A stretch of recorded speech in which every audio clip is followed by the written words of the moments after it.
Bonjour à vous, camarades et citoyens, camarades et citoyens, camarades et citoyennes. Je voudrais vous parler aujourd'hui du progressisme et du conservatisme. Et vous expliquer une chose. En fait, on oppose irréductiblement conservatisme et progressisme.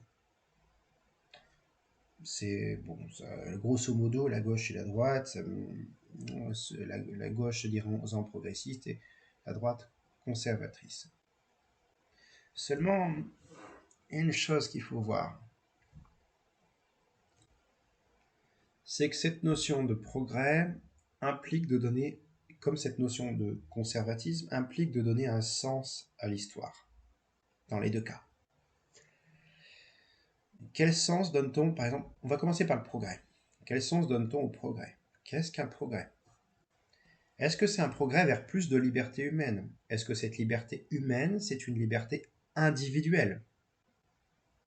Auquel cas, est-ce qu'on veut faire progresser de nouveaux marchés? Ou est-ce qu'on veut faire progresser des droits de citoyens? Ça, c'est une problématique qui peut se poser. Est-ce qu'on veut progresser dans le sens de la lutte des classes? Ça, c'est une question qui est tout autre que le progressisme que le progrès individuel, le progrès des mœurs, eux-mêmes pouvant être récupérés pour l'établissement de nouveaux marchés. Est-ce que l'on souhaite progresser dans le sens des sciences et techniques? C'est un progrès aussi. C'est pas le même type de progrès, mais c'est un progrès. On ne peut pas le nier. C'est un progrès au sens d'un mouvement dans l'histoire, dans une direction. C'est une vision du progrès, plutôt. Il y a plusieurs visions du progrès qui s'affrontent. Progrès dans la raison, progrès de la raison, progrès de la liberté individuelle, etc.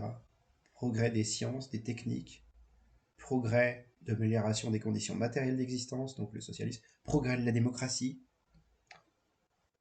Ça, ce sont des visions du progrès. Elles peuvent même entrer en concurrence ou s'opposer les unes aux autres.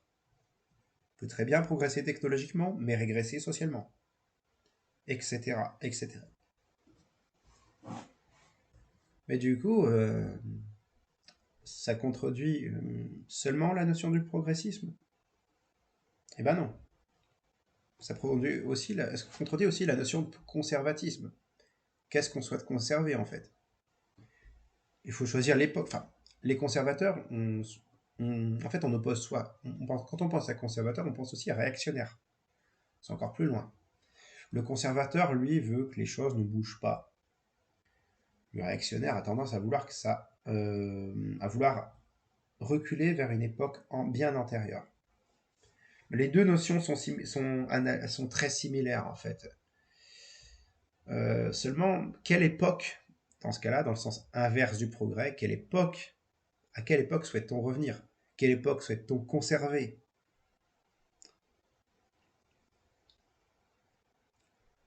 Quelle époque souhaite-t-on conserver? L'époque du 19e siècle, l'époque du 20e siècle, du 21e siècle il y a quelques décennies, l'époque médiévale, l'époque antique. Il y a des époques différentes dans l'histoire qui ont une quantité de différences énorme. Et pour critiquer les progressistes, l'histoire n'avance pas toujours dans le sens du progrès. Il y a des reculs. Nous avons des progressistes fans des questions LGBT. N'oublions pas que, que la Grèce antique avait un certain nombre de libertés de mœurs sur la question de l'homosexualité qui n'a pas la période chrétienne dans l'histoire. Même si, évidemment, nous devons le circonstancier au fait qu'à l'époque de l'Église, qu'à l'époque médiévale, il y a eu un temps d'adaptation pour que l'Église catholique impose des mœurs rigides à l'encontre des homosexuels. Les lois répressives vis-à-vis des homosexuels mettent du temps, parce qu'il y a encore un monde médiéval empreint de culture romaine, culture gréco-romaine si on veut, mais empreint de cette culture et de ces mœurs-là. Donc, voilà. Et donc, du coup, on se fait souvent des hommes de paille sur un passé soit idéalisé, soit un passé avec une légende noire ou avec une légende dorée. Et c'est bien là le problème des conservateurs, comme des progressistes d'ailleurs, de dire que notre époque est forcément mieux qu'une autre époque, ou que notre époque était forcément pire, ou meilleure, enfin sur tel ou enfin, meilleur pour les certains. C'est de ne pas être capable de circonstancier les différents éléments de ces époques, qui sont des contextes très différents, qui sont des contextes en fait complètement différents. En fait, on ne peut pas comparer ces époques-là avec la nôtre. On ne peut pas comparer l'époque médiévale avec l'époque du XXIe siècle, ou avec l'Antiquité gréco-romaine, ou avec le monde chinois, c'est encore plus... ou avec les premières cités-États mésopotamiennes.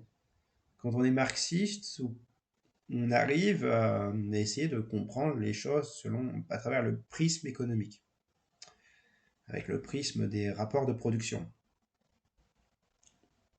C'est une donnée explicative. Ça ne fait pas tout, évidemment. D'ailleurs, si on est un marxiste sérieux, on ne va pas tout réduire à l'économique. Par contre, on va comprendre que c'est un déterminant majeur pour beaucoup d'aspects. Euh, et donc, du coup, nous avons des progressistes qui croient à la notion de progrès, mais ne sont pas capables de spécifier ce qu'ils entendent par un progrès. Et nous avons la même chose avec des conservateurs. Quelle époque souhaitez-vous? L'époque victorienne? L'époque du XVIIIe siècle? L'époque des années 50? En fait, ces notions-là sont tellement vagues, parce qu'elles nécessitent de donner un sens à l'histoire. Être capable de contextualiser ce qu'est l'histoire, En fait, ces notions de progressisme et de conservatisme, le problème, c'est qu'elles correspondent au fait de donner un sens à l'histoire. Quel sens vous donnez, à partir de quel sens vous donnez à l'histoire, on pourrait vous évaluer si vous êtes un progressiste ou conservateur, mais si on n'a pas du tout ces éléments-là, on ne peut rien faire.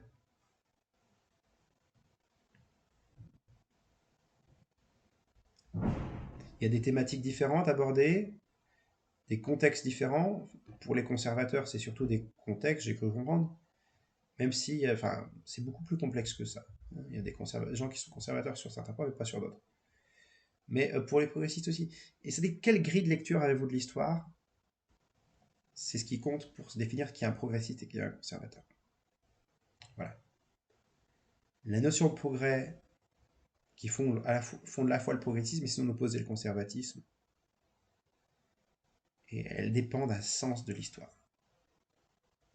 Est-on sûr qu'il y ait un sens à l'histoire? Quel sens donnez-vous à l'histoire? Ça, c'est des questions